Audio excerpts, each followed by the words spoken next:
নূরের উপর হামলা, পরিস্থিতি অস্থিতিশীল করতে গভীর নীলনকশা।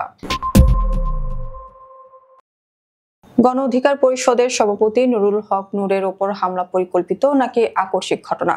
এই হামলার ঘটনা রাজনৈতিক অঙ্গনে ফের উত্তেজনা এবং নানা প্রশ্নের জন্ম দিয়েছে। এ নিয়ে সামাজিক যোগাযোগ মাধ্যমে ষড়যন্ত্রের নানা তথ্য ও বিশ্লেষণ ছড়িয়ে পড়েছে।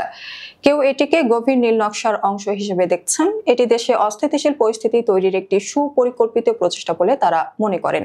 সামাজিক যোগাযোগ মাধ্যমে অনেকে দাবি করেছেন এ ঘটনার পেছনে আওয়ামী লীগের অর্থায়ন ও পরিকল্পনা ছিল। কেউ কেউ আরো এক ধাপ এগিয়ে বলছেন আইন শৃঙ্খলা বাহিনীর নির্দিষ্ট একটি অংশ এই হামলার সঙ্গে সরাসরি জড়িত। গণ অধিকার পরিষদের সাধারণ সম্পাদক রাশেদ খান সরাসরি আইন শৃঙ্খলা বাহিনীর একজন কর্মকর্তার নামও উল্লেখ করেছেন।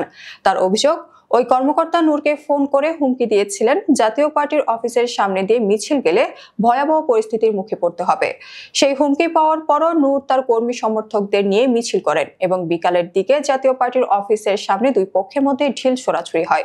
রাতের মশাল মিছিলে উত্তেজনা বৃদ্ধি। ঘটনার পরদিন বিষয়টি কিছুটা শান্ত হলেও রাত ৮টার দিকে গণ অধিকার পরিষদের কর্মীরা বিজয়নগর এলাকায় মশাল মিছিল বের করলে পরিস্থিতি আবার উত্তপ্ত হয়। এতে রাজধানীর রাজনৈতিক আবহে নতুন করে উত্তেজনা সৃষ্টি হয়। অনেক বিশ্লেষক মনে করেন নূর নিজেই পরিকল্পিতভাবে সংঘাতের পরিবেশ তৈরি করার চেষ্টা করেছেন। অন্যদিকে নূরের ঘনিষ্ঠ মহল দাবি করেছে তিনি ও তার কর্মীরা যখন নিচে দলের কার্যালয়ের সামনের একটি ভবনের সিঁড়ির স্তম্ভে শান্তিপূর্ণভাবে দাঁড়িয়েছিলেন তখন হঠাৎ করেই আইনশৃঙ্খলা বাহিনীর বেপরোয়া আচরণ শুরু হয়। লাঠি পেটার শিকার হন নূর নিজেও। প্রত্যক্ষদর্শীরা বলছেন এ সময় নূরের কর্মীদের হাতে হামলার কোনো উপকরণ ছিল না, এমনকি জাতীয় পার্টির অফিসে তারা হামলা চালাতেও যায়নি। এ কারণে অনেকেই মনে করছেন আইন শৃঙ্খলা বাহিনীর আচরণ ছিল অস্বাভাবিক ও প্রশ্নবিদ্ধ। কিন্তু দুই দিক থেকে ঘিরে ধরে হামলা চালানো এবং নূরকে টার্গেট করার ফলে অনেকে এটিকে পরিকল্পিত পদক্ষেপ হিসেবেই দেখছেন। এ হামলার পর রাজনৈতিক মহলে আলোচনার কেন্দ্রবিন্দু হয়েছে আসন্ন জাতীয় নির্বাচন। বিশ্লেষকদের মতে দেশে অস্থিতিশীল পরিস্থিতি সৃষ্টি করে নির্বাচনী প্রক্রিয়াকে বাধাগ্রস্ত করার এক ধরনের নীলনকশা বাস্তবায়ন করা হচ্ছে। অনেকে মনে করছেন এই ঘটনা আইন শৃঙ্খলা বাহিনীর কোনো একটি ক্ষুদ্র অংশের যোগসাজশ রয়েছে, অথবা আইন শৃঙ্খলা বাহিনীর কোনো এক কর্মকর্তা আক্রোশ থাকতে পারে। আবার কেউ কেউ আশঙ্কা করছেন এর মাধ্যমে দেশে পরিকল্পিতভাবে সহিংস পরিবেশ সৃষ্টি করা হচ্ছে, যা নির্বাচনী প্রক্রিয়ার জন্য বড় ধরনের হুমকি হয়ে দাঁড়াতে পারে।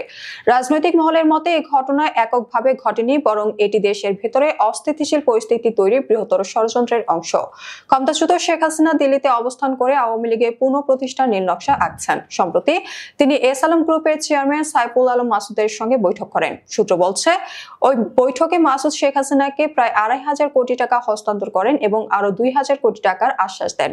এই অর্থ দিয়ে বাংলাদেশে নাশকতা, সহিংসতা ও অস্থিতিশীলতা সৃষ্টি করার পরিকল্পনা নেওয়া হয়েছে। বিদেশে পলাতক আওয়ামী লীগ নেতাকর্মী, প্রভাবশালী আমলা এবং সশস্ত্র বাহিনী ও পুলিশের অবসরপ্রাপ্ত কর্মকর্তাদের নিয়ে গড়ে তোলা হচ্ছে কৌশলগত নেটওয়ার্ক।